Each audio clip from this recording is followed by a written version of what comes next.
So John, thanks so much for taking time out to do the Art of Fearlessly Doing Business interview with me. Tell us who you are and a little bit about your business. Thanks. I am honored to do this, and having gotten to know you and the others you've interviewed, I'm excited about it. So, John Waters, I'm President and CGO, Chief Growth Officer of Waters Business Consulting Group.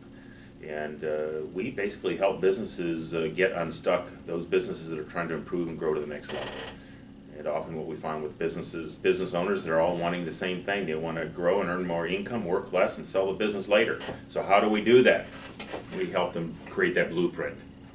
Well, awesome. I'm really excited about our interview because our businesses are actually synergistic because you help people to kind of figure out where they're going and how they're getting there, and I help them to get stuff done. Yeah. So you and I are really great friends and referral partners, and so I'm really excited to hear what you have to say about being fearless. So why did you start your business? Well, the easy answer is that I am passionate about doing this because when I was a young entrepreneur, much younger than I am now, and I've been doing this for almost 35 years, in my early days coming out of ASU, I was starting some businesses. And I was running into some challenges, and I was fearful about going and calling my dad, or who do I speak to about this? Who knows, right? You're new into it. And so my passion was born out of that, about wanting to help those business owners that say, I need help, but I don't know who to talk to. And a lot of entrepreneurs will tell you it's kind of lonely. They may not talk to their spouse, a significant other, or others. They may talk with someone they can confide in their office, but even then they want to be careful because if they're having challenges in the business. I have found that I can be that business consultant, coach, and advisor that helps those business owners really navigate through the challenges of growing a business to the next level. So you've grown and built many businesses over your career. Why, not why, but what was the first big bump in the road did you have to overcome to get this one started?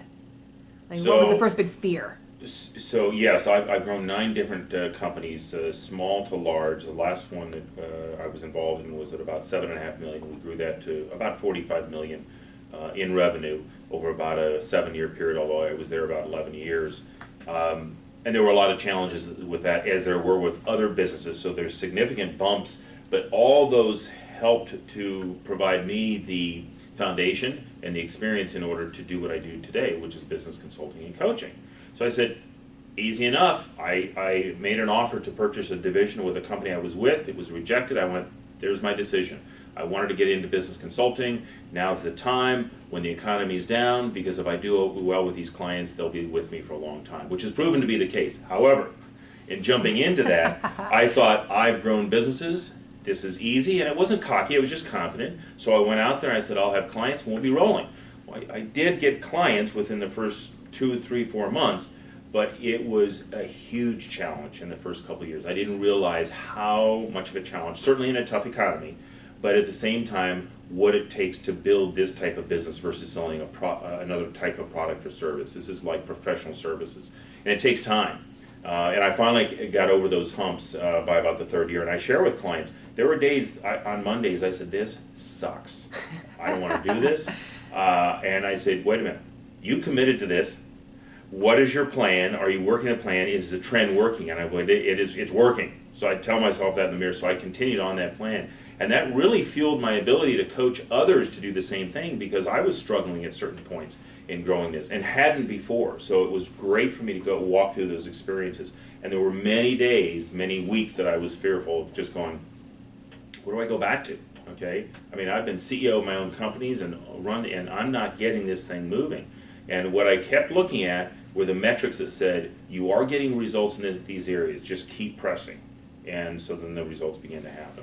So you actually had kind of the opposite of some business owners. Like, you felt pretty confident going in, you didn't have a lot of fear, but that first big bump kind of hit you right away, going, wow, everything's real, I have to start this business, and it's not starting the way I hoped it would. So you kind of skipped over the beginning fear and went right to the bump right away. Yeah, isn't that true? And most people do have that fear going in, but I had done it so many times, and I had partners, so I was confident. But when it wasn't happening, I started to go, oh, and I was still navigating away from the other business over about a 18-month period. And when I completely cut the ties and I was on my own, I'm like, I got to cash flow this thing.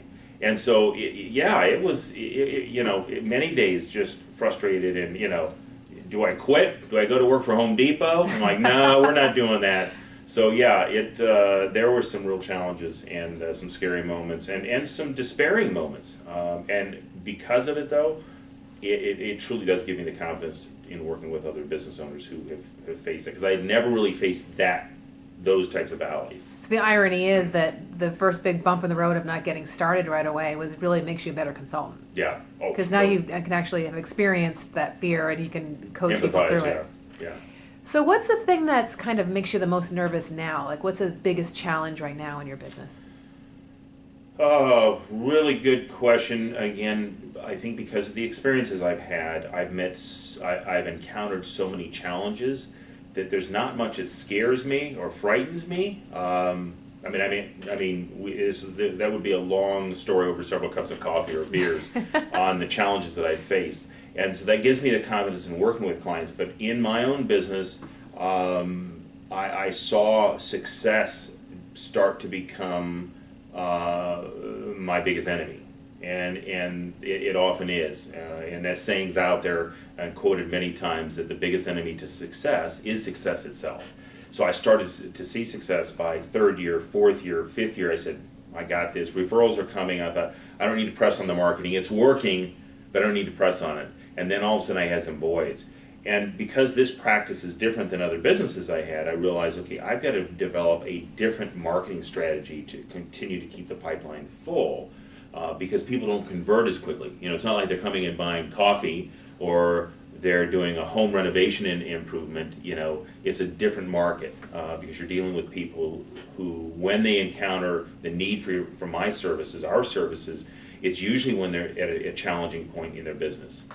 There's a chasm of getting to the next level, or they are in despair because their business is in trouble. It's usually one or the other.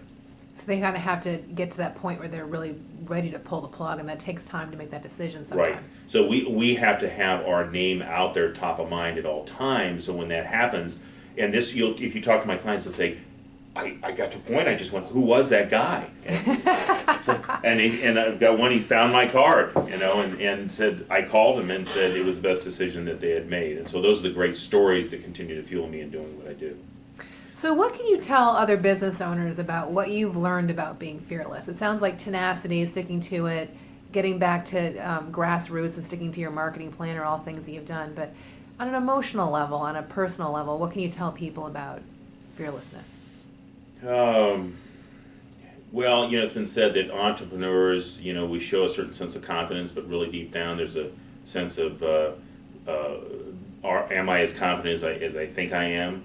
And so there can be this self-esteem issue. I think what fuels me is wanting to achieve that success for the gratification, the rewards, and the validation. And so that's one of the things that helps me. But in those challenging moments, then and even now, and in working with my clients, the two words that I use are take action. That has been the biggest, because when I was facing challenges, or my clients are, and they run into those points where they stop or they slow down or they don't know what to do, I call it entrepreneurial paralysis. And it could be at a point where they just truly freeze, or it can be at a point where I'm just not sure, I'm trying and it's not working, so that you're still moving but not quite. Is if you do nothing, nothing will happen.